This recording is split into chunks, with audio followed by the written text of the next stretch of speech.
Bansang China, isang dalagita ang iniligtas matapos mahulog sa bahagi ng bangketang biglang nabutas. Makikita po sa security video, yung dalagita naglalakad habang may kausap pa nga sa cellphone ay bigla na lang siyang lamunin ng bumigay na bahagi ng bangketa. Agad rumispondi ang nakasaksing driver ng taxi. Sumuot siya sa butas gamit ang kable para sagipin ang babae. Etong problema, pareho na silang hindi makaakyat. Kaya kinailangan na silang i-rescue ng mga bumbero. Ilang sandali pa, nailigtas na rin ang dalawa gamit ang isang hagdan. Rumupok at tuluyang nabutas ang bahagi ng bangketa dahil daw sa tubig sa ilalim nito. Kung palaban at walang preno ang Senadora Miriam Santiago na nakasanayan nating makita sa publiko, iba raw ang Ilonggang Senadora kapag nasa loob ng kanilang tahanan. Tara silipin natin ang tahanan ni Senadora Miriam Defensor Santiago. Matutupad na rin ang matagal ko nang hinihintay. Ang masilipang bahay at buhay ng nag-iisang si Senadora Miriam Defensor Santiago. French-Italian ang tema ng buong bahay. It was done by Lindy Locsin. The architecture Yes, was done by Lindy Locsin. That's right. Ang interior po, sino Senadora? by moi. May moi. All right. By you. Alam mo, kitang-kita agad sa bahay na you are well-traveled and you like to pick up souvenirs Yes. and pieces to put in your house. Yes, so I can have all these memories. It is a house of memories. Laman daw ng library lagi si Miriam. Hilig talaga niya ang pagbabasa, kaya naman maging sa sarili niyang tahanan, may private library.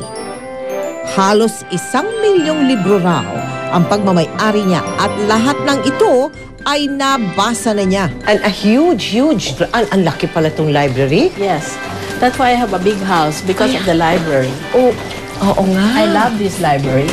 I Yes. stay here most of the time. Do you employ a regular librarian to do all of this I have for it you? all in my head. Senadora, where is the woman in you? There is a public What do you mean, where is the woman? I'm all But your public reputation is that you are a fighter. No one will dare cross paths with Senadora Miriam Defensor Santiago. I am gender-free when I'm at work. Okay. I don't think of myself as a woman. She's a woman legislator. So if you're looking for the feminine side, Yes, it's very much ensconced in my house. in your house. So people would be surprised if they were living with me in my house to find, for example, that I don't scream every day. We should tell Attorney Aguirre about that. I don't scream every day. I speak very quietly. In fact, my view of a house is that it is a nest of silence. Kasi I remember noon when I was starting, my God, your legs were the talk of the town. And that iconic photograph of you na yung meron kang baril na nakaganyan ka. Yung unang panahon, you were such a big hit.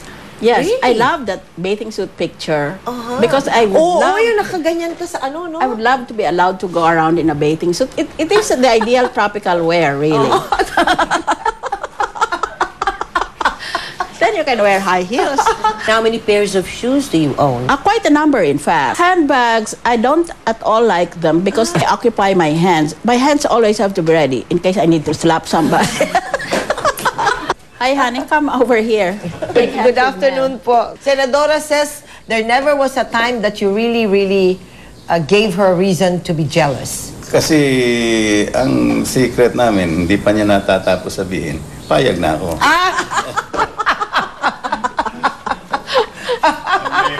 Thank you, sir. Nitong December 12, 2011, si Senator Miriam Defensor Santiago ang kauna-unahang Pilipino at Asyano mula sa umuunlad na bansa ng Asya na nahalal sa International Criminal Court. Senadora, anong plano nyo? 9 years kayong nasa, where is this? In Hague? In The Hague. In The Hague? I'd have to live there. You have to live there. Yeah, I have to leave my old life behind and take up a completely new life. Right. No politics, no person to talk to. Correct. We're completely insulated in our little ivory towers. Yes. But Will you survive? Abangan ang aking kabuang panayam sa Senadora sa Powerhouse ngayong gabi sa GMA News TV. Si Mel Tiangco, ang inyong kapusong totoo. Sa tuwing dumarating ang bakasyon, isang bagay din ang napapanahon para sa mga kabataang lalaki, ang pagpapatuli.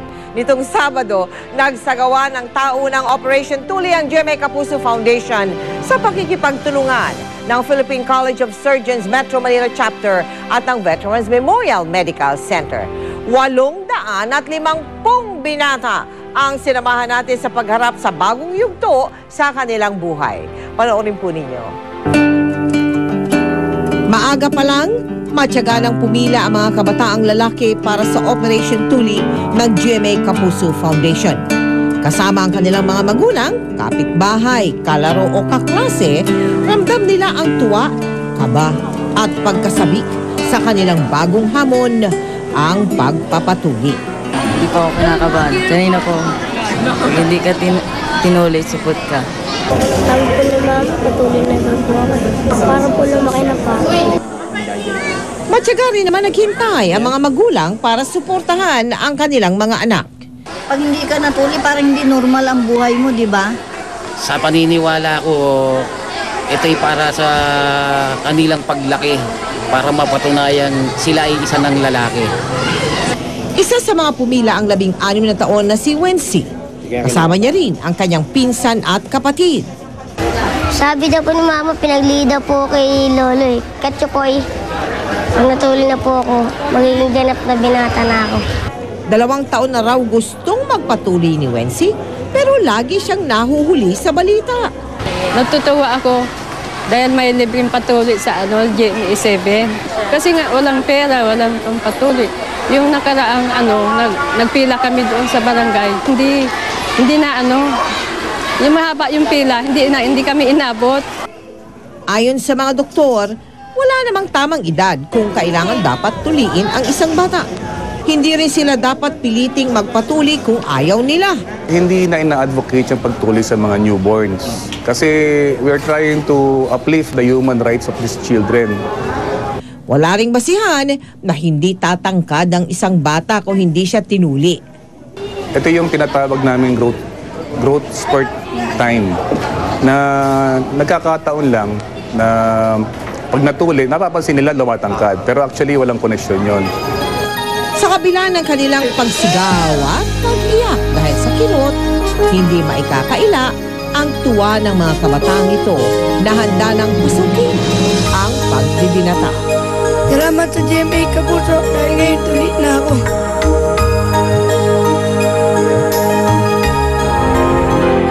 Taos-puso po kami nagpapasalamat sa lahat na nagbahagi ng kanilang tulong, lalong-lalo na sa 62 mga doktor na nagbigay ng kanilang libreng serbisyo. Samantala, dahil po sa kakulangan sa oras, may ilan po na hindi inabot ang ating serbisyo o hindi nakapagpatuli. Ano po? Tinatawagan ko po kayo, antabayanan lamang po sapagkat magkakaroon tayo ng ikalawang yugto ng ating Operation Tuli sa Mayo. Susunod, yang sasakyan na yan ang pilit na itawid sa Riles, nabangga ng tren sa Sampaloc, Maynila. Eksklusibo, lalaking kinuwang pintor sa bahay, umamin sa pagpatay, pagnanakaw at paggahasa sa isang preschool teacher sa lungsod ng Pasig. Pauline Luna, nagsalita tungkol sa kalagayan ng relasyon kay Vic Soto. Ito ang 24 oras.